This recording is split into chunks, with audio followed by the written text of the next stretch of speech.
What should I do for the like pre-intro bit? Like something like I say bass and then act like an absolute yob while I play like some like bassy music or something? Yeah, sounds good.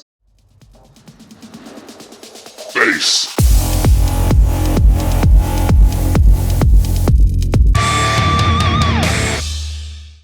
If you've been watching my Night Diorama series so far, thank you. You will have seen I've got one completely finished, and the video after this will be catching all of the rest of them up. This video is getting their bases ready for them to live on, and at the end you'll see the fully painted one on his base. These knights are for a diorama. These bases are going to slot nicely into the diorama because this is also a playable army that is within this diorama. I've said diorama too many times. Let's get into this basing video. Like and subscribe, especially subscribe. I am very close to 1,000 and help a guy out. Why not? So let's go. This is where we're at with my big knighty boy, nice and painted and dirty and ready to be based. I've got quite a few bases to get through, 3 big and 2 small. Some of them salvaged from previous painting and stripping, and some of them brand new. One of the crowning pieces of this base is going to be these old Warhammer 40k terrain pieces, craters with lovely bits of junk in them, perfect for scrapyards. Another bit I'm going to be using is from my pile of shame, pile of future fun. These were some orc truck kit bashes I did back in the day about a decade ago. They look a little bit jank and I never finished them, and they've sat in my cupboard for about 10 years. But today they will find their forever home. I was thinking something like this on the base with it sticking out over the edge, maybe not that much, but with the knight stood on top. How do I do that? I don't know, let's have a little look. Also to go with these I've got some EVA foam, some corrugated stuff to make some nice corrugated rusted sheets of metal. I've got some barrels from Tamiya. They were about £4 for these barrels, not bad. Can be used in lots of different scenarios like scatter terrain or basing like this.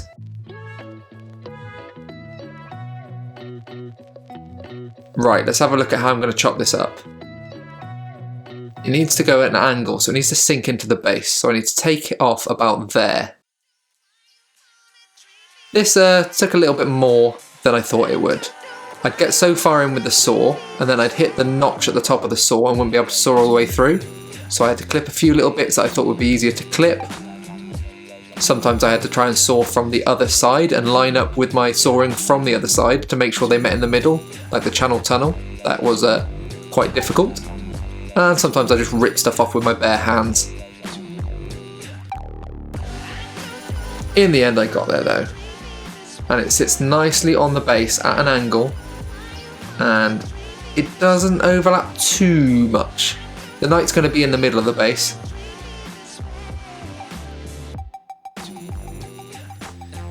As the knight stands now, his other foot is slightly off the ground, so I need to find something for him to stand on that side so he's not at such a jaunty angle. Of course, it's the craters with their lovely little piles of junk. I quite like this area here with the barrel and wheel, maybe? Is it a rim from a car? Do they have cars in 40k? They have trucks. Yeah, I guess they have cars. This angle seemed to be quite pleasing to me. Ignore the saw, that's just there so it balances. This sorts out the jaunty angle problem, and I think it adds more to the scrapyard vibe, having more junk on the base. I glued them in position and thought about how I was going to make this base look more scrapyardy. The EVA foam is definitely going to come into this to make it look like a pile of junk. And also I've got flat normal EVA foam, not just the corrugated stuff, to give me a different texture to some of the rusted metal that's going to be in this diorama base diorama, base for a diorama. This is a solid foundation for the base, and I'm going to go through this with all the rest of the bases, picking specific bits. I'm not going to show you all of it.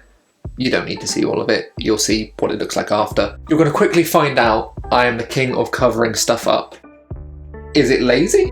Is it genius? You decide. So these gaps now in between the rocks and scrap and the tank in at that angle, I can cover that with more scrap. Bits I don't cover now, I can cover with mud later, and bits I don't cover with mud, I can cover with plants. Is that easier than working for an extra hour just to fill a little smidgely bit? Maybe. And I promise you, only you notice the big bits in your model that aren't correct. Everyone else looking at your model doesn't notice that little tiny little crack you've missed there. Only you. So does it matter? It don't. First thing to start covering stuff up with is these barrels from Tamiya. I've selected one undented and one dented one. Now time to find little homes for them where they cover up little cracks. Here we go. Cover that one. And cover that one. Easy peasy. Just pop a little bit of glue on them and get them stuck in position.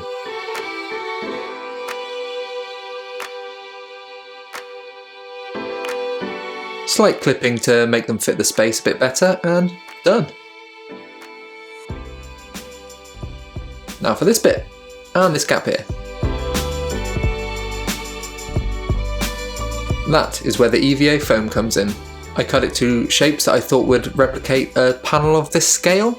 I cut long ways and sideways to replicate different bits of metal that would come from different things. Here is the flat EVA foam to be a solid metal panel rather than a corrugated one, to add a bit of texture and difference to the scrap pile. Next I got some stones from my garden, because I need some rough natural shapes. And absolutely smashed the crap out of the EVA foam. This gives it a nice natural dinged up texture. Lovely. And I also did that to the corrugated one as well, which gave me some lovely results. Picking a place is easy for these, as I've said about a billion times before. I am not an architect of these models, I am a gardener. The place where things need to go and the place where paint needs to go chooses me. If I mess a bit up, I cover it up with something else. The king of cover-ups. There we go, just glue this little one on the side and scrapyard created, cracks covered. I even added a little jerry can from the Tamiya set, just for a little bit more flavour, so it wasn't just a pile of sheet metal.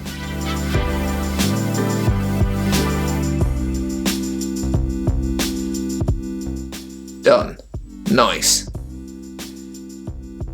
And this is what it looks like when you've done it to all of them. Solid foundation for a bunch of scenic bases. I'm really hoping that these will look nice as a set. Right now they look a bit like piles of rubbish because I guess that's what I'm making, but I have hope. Next step was I sprayed them all matte black from Colour Forge, just to get them ready. This is a quick overview, close-up of what they will look like. I've used different engine bits and bits from the tanks that used to be Orc trucks and loads of bits from the crater kit. To get all the rocks done quick, I gave them an overbrush of Dawnstone from Games Workshop, and then a dry brush of Terminatus stone, just to pick up the very fine edges. Stone done. Bish bash bosh.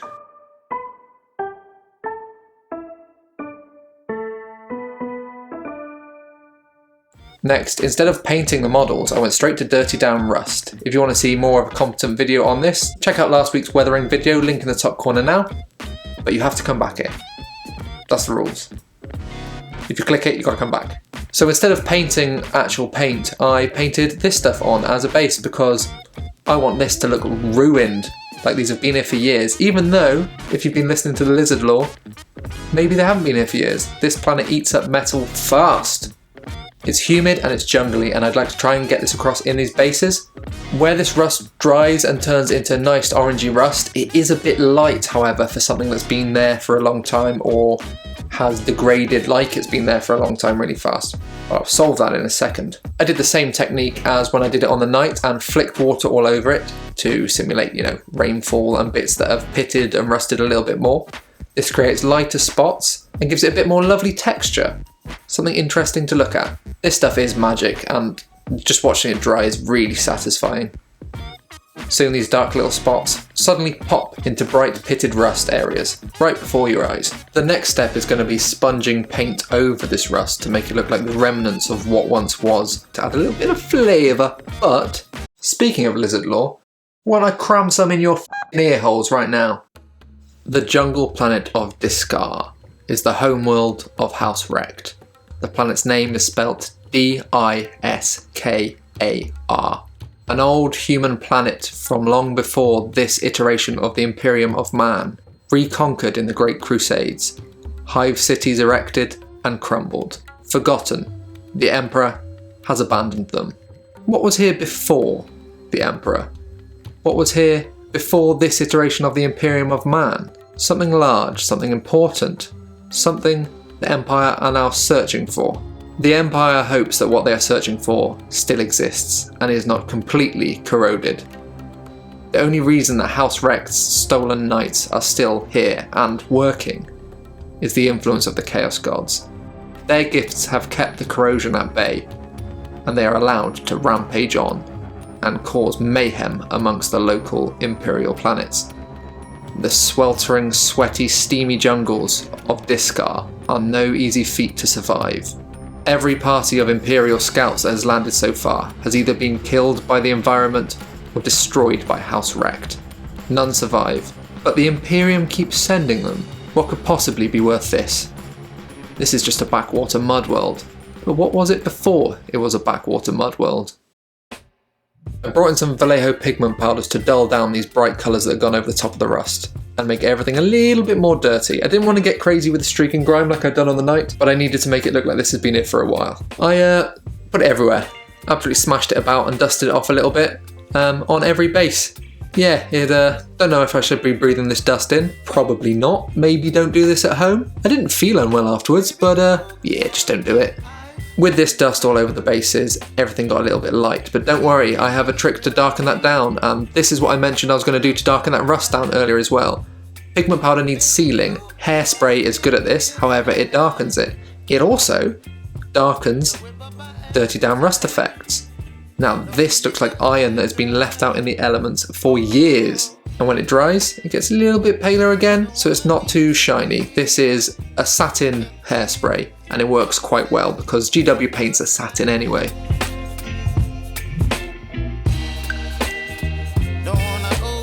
So this is what we've got right now, some piles of scrap. That's good for the scrapper side of the House Rect Knights, but also good for the Jungle Planet side. Let's add a bit of life to it. Tree roots are the best miniature trees. They're free. I collect them while I'm walking my dog in the woods behind my house. Every now and then I find a fallen tree and snip a couple off. Selecting your tree is very important. You've got to make sure it feels right for you for the base. No, that one's way too big. Third time's a charm. I liked how this one kind of bent out of the door, like it'd grown around. This is the boy. I clipped off a little section to make sure I was working with a nice flat edge. Satisfying. There we go. Nice and flat, ready for some glue. Select an angle, hold it till it sets. Lovely. A tree I don't need to paint. I did this with the rest of the bases as well, selecting what I felt was right for the base, and things that kind of followed the natural angle of the base were good. And sometimes pushing against that is good. You just got to feel it out. Whatever feels right to you. Guess what? That's right, it's your model. This is bringing a little bit of jungle life to these bases. It's a little bit fiddly, but worth it in the end. There we go. First step towards a jungle planet. These look good, a little bit dead, but I don't mind that on these bases. It is a scrapyard after all.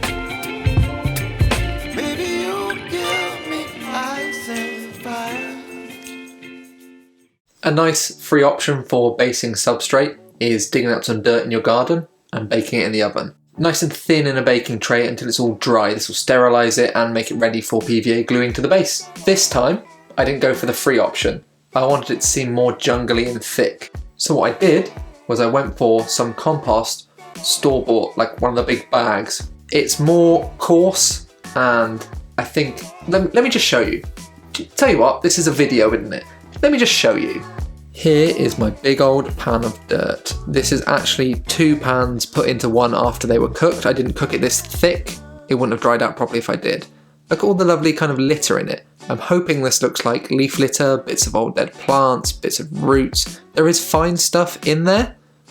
There's also this nice thick chunky stuff. I think this will make a good mix and really look like some jungle floor. Also, I ain't gonna paint it. I don't have to. It looks like jungle floor. Why would I paint jungle floor to look like jungle floor? So I put layers of watered down PVA glue, about 50-50, to stick this first layer of this stuff down. What I then did was, when that was dry, I did another layer and started building it up over the edges of some of the junk, just to get a nice smooth transition. And that's why I use such a thin mixture, because it still holds, and when you coat the stuff underneath, it sets it nice and solid. Once I was happy with where I was with this, I left it overnight to dry.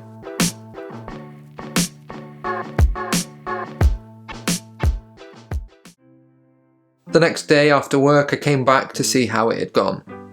Yeah, jungle floor. Perfect. If you want jungle floor, use store-bought compost and bake it. Rock solid now with all that PVA, good to go.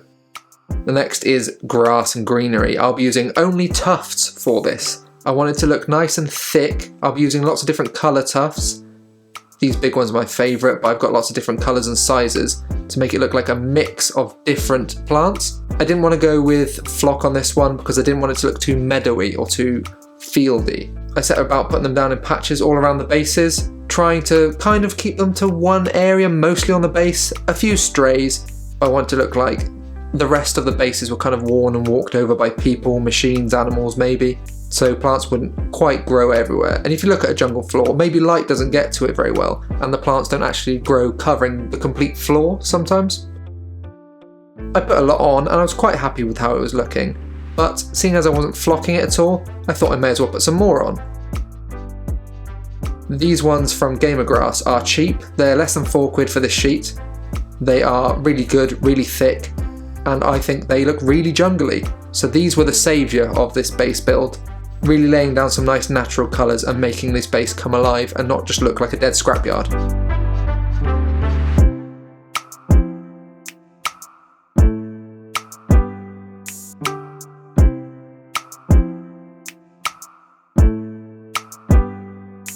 I absolutely hammered these ones and put them everywhere.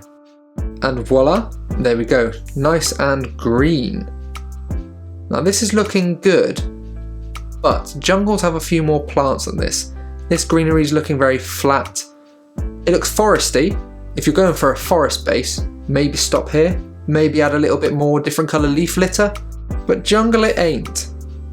So what are we going to do about that then?